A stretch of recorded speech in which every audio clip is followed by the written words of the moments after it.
Let's study obsessive compulsive disorder today.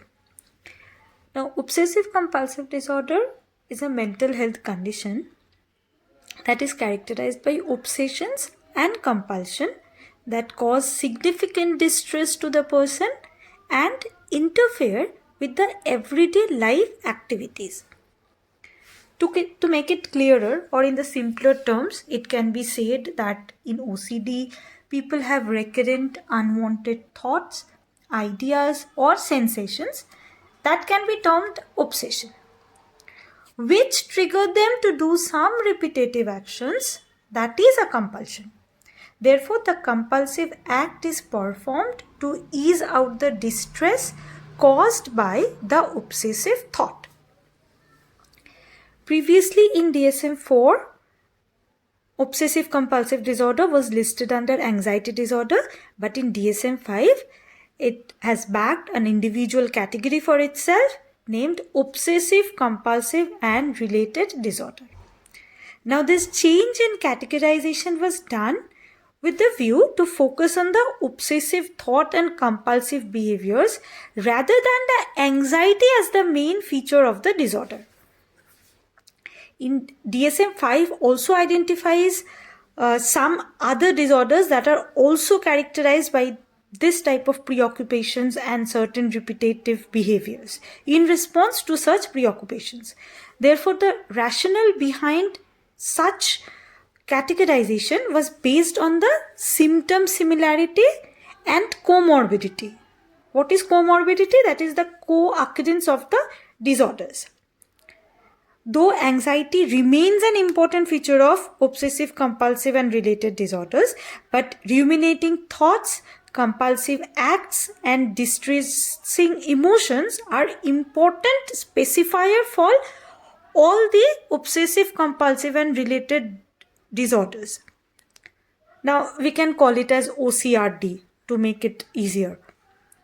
Another important incorporation in DSM V is the insight, that is the person's acceptance about the degree and the nature of problem, and that is used as a specifier for the categorization in the OCRD. In addition to this, the irrational belief has also been taken into account while categorizing OCRD. Then how can we sum it up, or what can we say simply about this categorization or change in this categorization?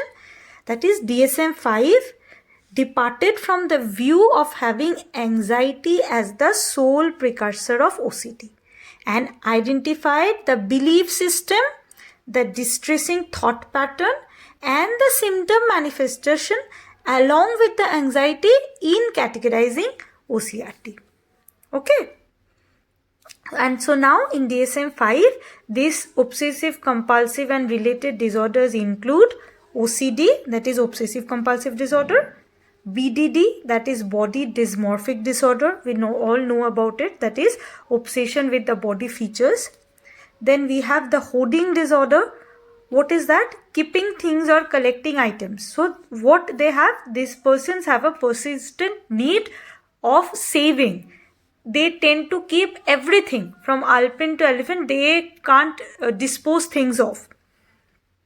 Then we have trichotillomania, that is recurrent and irresistible urge to pull out body hair. Excoriation or skin picking. The same thing in trichotillomania, they pull out the hairs, and in excoriation or skin picking, they pick the skin. This is also called dermatillomania. Then we have substance-induced OCRD, OCRD due to other medical conditions, other specified OCRD and unspecified OCRD. Now before we dig deep into the clinical feature of OCD, two terms need to be explained. First, obsession.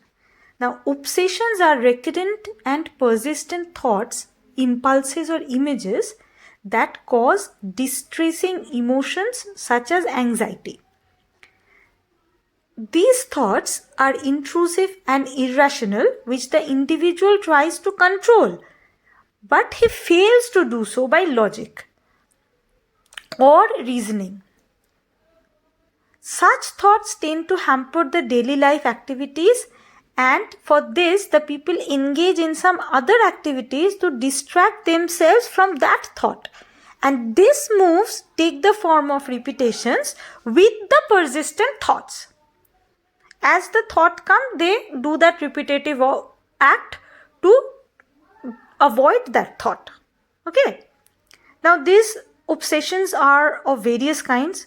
This can be fear of contamination, repeated vivid visual imaginations that are often described, these vivid imaginations of sexual nature that are often described as violent or disturbing. Then extreme concern with order or precision or perfection. Everything needs to be perfect. It has to be on place. The curve of the sea should be like this. Then recurrent intrusive thought that interfere the normal trail of thought. Prolonged inconclusive thinking about unreasonable, unanswerable questions like God exists or not. What happens after death? They keep on thinking about this the whole day. Okay. Now coming to compulsion. Compulsions are repetitive behavior or acts that the person performs in response to an obsession to distract himself from that obsessive disturbing thought. Okay.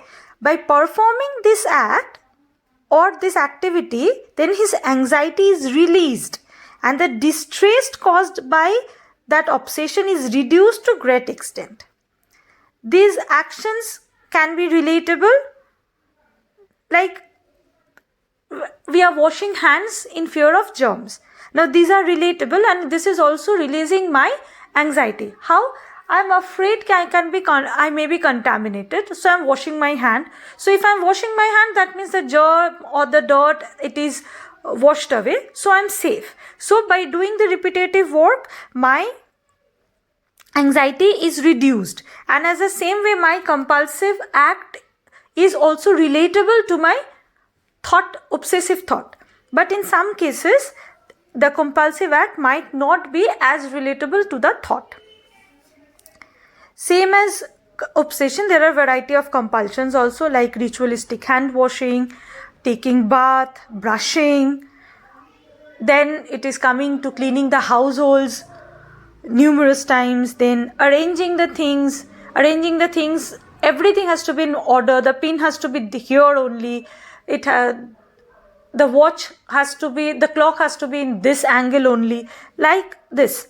Then there is checking of locks or switches. It is off or not, it's on or not, if everything is correct or not. Then constantly seeking approval of correctness. Ki I'm doing the thing correctly or not. Is it right? It's perfect, na? It has to be perfect. And keep on asking and looking for approval if the things done that are correct. Then there can be also repetitive counting. Keep on counting the things. I have 5 things, okay, 5 things are here, na? I have 5 things, okay, 5 things are here, na? I'm counting it repeatedly. Now coming to the diagnostic criteria of OCD and its change from DSM IV to DSM V, it's given in this table.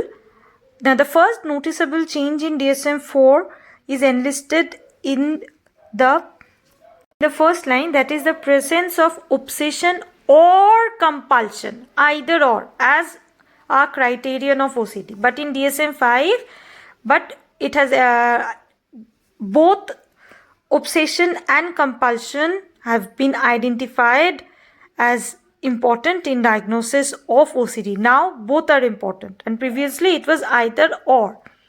Then among the 4 definitions of obsession in DSM IV, 2 are dropped in DSM V. However, the definition of compulsion is retained in same way as in DSM IV. Now we come to the etiology of OCD. Anxiety reduction plays an important role in it, and Rachman and his colleagues reported that anxiety reduction model is probably applicable to OCD, and many animal experiments using avoidance learning have been reported to be relevant in this context. Then Cooper et al. Have discussed that they have identified the brain pathology in OCD. Some studies of EEG in patients with OCD reports abnormalities. However, some others have also failed to confirm also. Now coming to the psychodynamic viewpoint, the psychoanalytic explanation focus on the use of human symbolic capacities in the psychological transformation of biological urges into mental or motor behavior. So OCD is a derivative of an unconscious wish or fear. The symptom may serve to distract the patient from the unacceptable ideas that could otherwise emerge. The instinctual urge in prohibitions that underlie OCD symptoms are those prominent in the anal stage of development. Then from psychodynamic point of view, symptom manifestation is nothing but one defending oneself from anxiety. And in doing so, they use defense mechanisms of isolation, undoing, and displacement. Isolation removes the possibility of contact. Undoing attempts to reverse a psychological event, and in displacement, a substitution is made for the object of an unacceptable affect.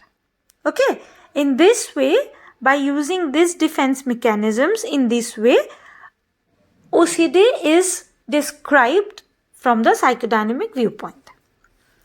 And lastly, guilt and fear of punishment, this feeling of guilt and self-condemnation have been found as a cause of OCD. It is said that it might give rise to such symptoms.